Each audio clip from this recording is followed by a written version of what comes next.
gamers? We are back with some more modern action, and this time we've got a really exciting one because it is Amulet Titan versus Sultai Infect. Now, our Amulet player is just picking up the deck, getting used to it, learning it out. Of course, Infect is my favorite deck. You guys have seen me pilot it and play it for many years, but I am not piloting this Sultai pile. I've tried it a couple times online, so this will be interesting to see how it works out in this particular matchup, like the speed at which you go about it. There is a big difference between going for like the Simic Infect compared to the Sultai. A big nuance is like the Simic is a lot more all-in, like speed is the name of the game, where with the Sultai side of it, it is a little bit more of chip damage, with Boros energy being such a high percentage of the meta, having access to some pro red and pro white is very powerful. Of course, with our 3-drop Infector there, Phyrexian Crusaders, who we're talking about. So we'll see how this goes, but both of these decks do have that potential to win the game as quickly as turn 3. They are very fast, very good at what they do, so we will see if that is going to be the case in this match. But we've seen Amulet Titan quite a bit, but we've got Elf coming out here on turn 1. So we'll be talking a little bit about both these matches. Of course, if you guys are watching this when we just put out the video, it is Thursday. So thanks for tuning in. Of course, we are traveling to Atlanta for MagicCon Atlanta, where we're a featured content creator. Oh, big pushes right there. Scale up, Exalted Trigger. Sorry, I got distracted by how much Infect damage was coming across there. But this is a big turn here for our Amulet player because they do have an Urza Saga turning into an Amulet of Vigor this turn. So it is going to be interesting to see how she's able to kind of navigate and set things up for this play here. Now, thinking back at the Atlanta stuff, we are traveling down to Atlanta, and the time of recording it or release, Atlanta is about to kick off and start. Of course, we are hosting our own event there. So, if you guys are there at least on Saturdays, we are going to be hosting our own modern event. Of course, NanMans Nerd Corner's Modern Battle. It is 2 to 4 p.m. in the Creator Central section. We're bringing a bunch of quivers so people can test out and borrow and play a bunch of different decks. Or if you have your own, come hang out and do battle with us for those 2 hours and just sort of chill, relax, do that sort of fun stuff here. So that's going to be a ton of fun. It is also the Pro Tour Edge of Eternity, with Modern being the constructed format here. So they've already released what the percentage of the meta looks like there, and big surprise to no one, Boros energy is still the number one deck to play in Modern percentage wise, but it has dropped down a little bit. It is down to like that 15% or so. We will be posting up post Atlanta. Of course, we're going to bring our filming equipment, do some vlog stuff again, so you guys can see a little bit of what Atlanta is like as an event, but especially from a creator standpoint. But also we're going to be doing some post Pro Tour videos, doing a lot more of the meta breakdown, talking about the top decks, talking about kind of the nuances of what the decks get to do, that sort of thing. It's been a little bit since we've done a kind of like meta share or even a ranking of here are the best decks in Modern, S tiers, A tiers, all that kind of good stuff. But back into this match here, Spelunking and Amulet of Vigor just sort of do the same thing. I mean, playing the Spelunking, of course, gets us that ability to draw cards, so there is that element to it, but getting the players are kind of trying to go through the loops, but there's no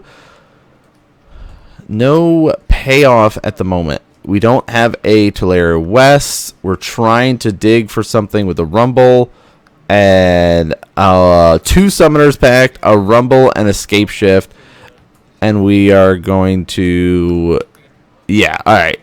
That is okay. So we would there technically could have been another round or two still there. The Amulet player just said, nope, all right, show me a pump spell and I'll, scoop there. There was a creature, though, right? Malevolent Rumble does make that Eldrazi spawn, so you do have that blocker for at least that round, but, I mean, I don't know, you're hoping, play no excuses, play like a champ, right? All that good stuff. So she was looking for something, and losing 2 Summoners Packs, like, I guess it's just like, yeah, no, we're not.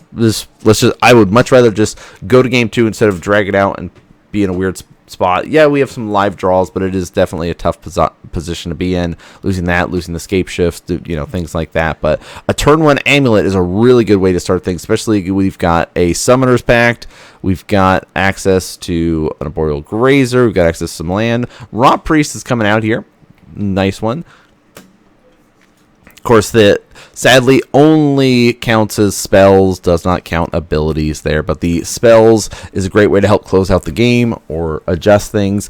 That's the other difference between this list and my list. The Sultai version is not on Green Sun Zenith. I currently am running 2 of in mine to help me tutor up and find Venerated Rot Priest later in the game, and just, if all of my infect creatures have died off and it's gone long enough and I've done a decent amount of chip damage going into it, and I'm just like, all right, what am I able to do with all this pump spells? Oh, I'll just tutor up a Rot Priest and just dump it with spells and win. But we'll see if that does end up being the case here. Fetching shotgun, doing all that fun.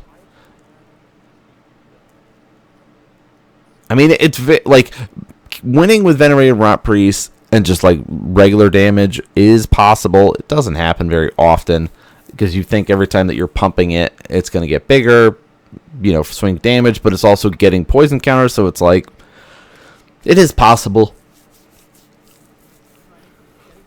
I mean, Infect in general has fallen off, sadly, as more of a explosive, powerfully creature-based combo deck that does do very well in some metas.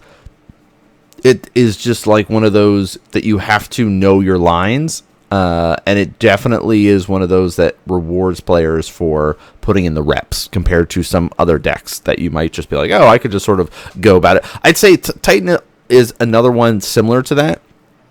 Like, it's enough of a... Yeah, okay, so it's like, yeah, all right, let's scoop up. Show me the Titan. Let's just you've got all the pieces you need. So just so it was boom, boom, boom. Game 1, game 2, they both were able to just sort of like, hey, I've got it. You got it? Okay, good. So it definitely is a speed match between these two players here. We're gonna get into game number 3 here. Very quick, very fast paced. And even the recording itself, if you guys looked at the time for this one, is not a very long video at all. All right, fetching.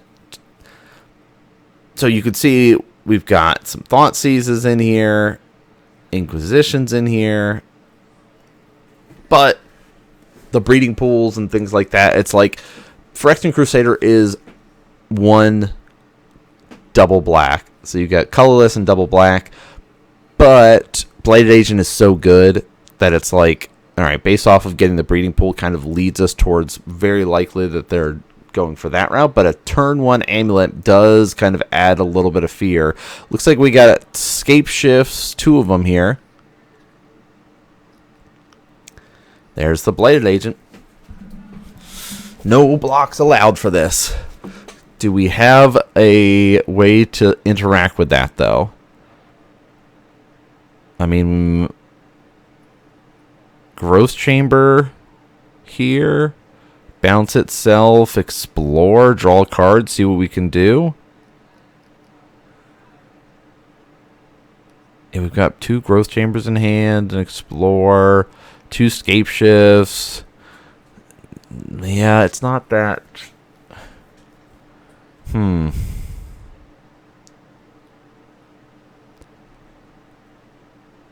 So we were talking about the lines and understanding the lines with a deck, like especially when you start picking it up and you're going through it, like learning what you're supposed to do. Like, okay, here's my roadmap to get to the victory with the deck that I'm playing, right? In the case of Amulet Titan, the goal is to be able to get out an Amulet of Vigor and have some number of our...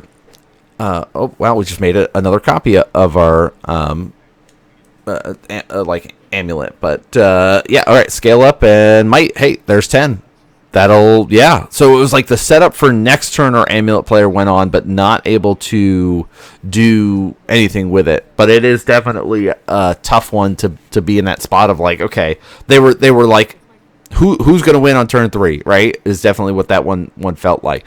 But you look at it and you're like, okay, it's 10 minutes in. What's going on here? We will have a bonus game because these players are going to sit here and practice and go through things and we get to see a little bit of what they sideboarded in. So Force of Vigor. Very nice, very nice. But yeah, so getting back into it, the lines of going, okay, I've got to get from point A to point B.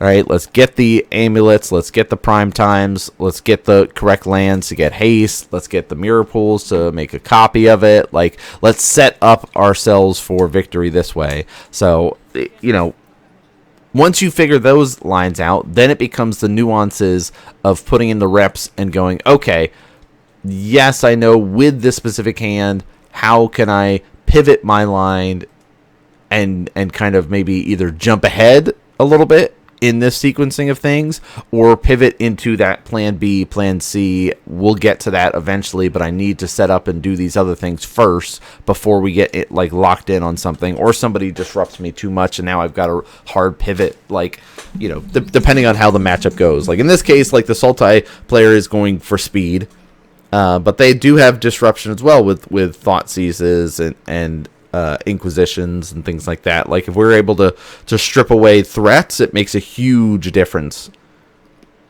17. We drop into 15 as well. It's like we thought season turn 1, which is always nice.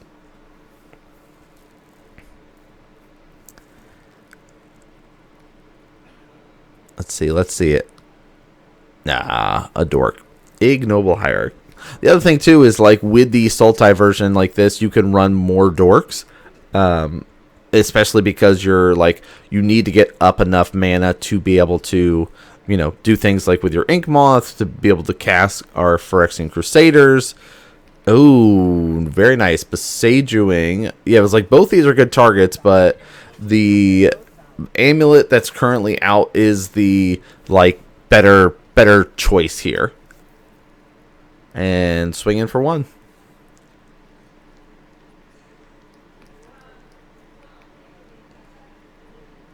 Going for the beats. I like it. I mean, it is one of those, like, are we on plan B, plan C? No, but it's just like there's free damage on the table, right? You should be trying to swing in and do what you can with it.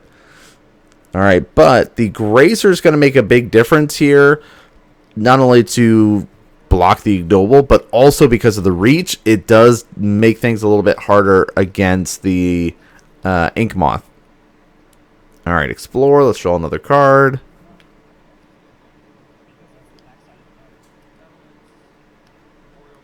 Yep, there's the Grazer.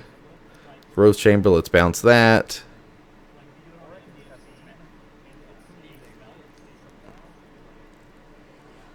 What a turn. What a turn. Push that. Nice. I like that. And swing in for 2.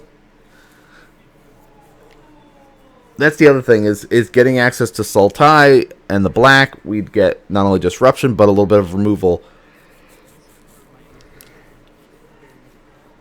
All right. Popping for the Amulet. But we don't have a Teleria West. We don't have a Primeval Titan. Oh, wait. We do have a Teleria West. Hold on. Okay. Pay 3 to transmute. Hold on. Oh, wait. There is... Let's see. Can we get there? Math is hard. Okay. We need 3 mana to transmute. We have this... He says, okay, here's where we're at. If we transmute Teleria West, Lotus Field, sack 2 lands, get 3 mana. So even if we are like at... Wait, that should stay here. So we float 3 blue to All right, so let's say we have 4 blue, 2 green, and a colorless. So, all right. Transmute it, get rid of 3 of it. Still have 4 mana left.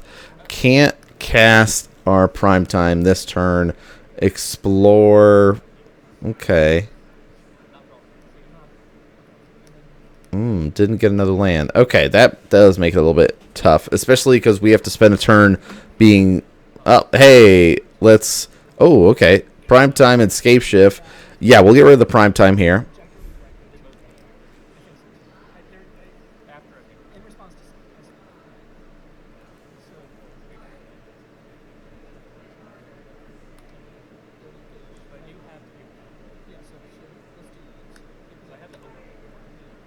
I have to overpay for Pact.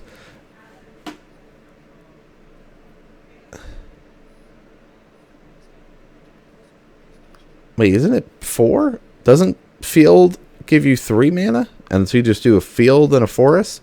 And you still have 2 to Rumble? Alright, there's the scale up on the Ink Moth. 6, 7, 8. Exactly. Ooh. All right. Yeah, nice little bonus game there for us. You know, the speed at which you could get through games, you know, nice little fun one there for everyone to be able to enjoy. Again, if you guys are enjoying it, come back every Monday and Thursday for more gameplay action. And then, of course, we'll have all the fun stuff from our Atlanta trip coming up in the near future. But that's going to do it for us today. Thanks so much for tuning and watching, everyone, and I'll see you all next game.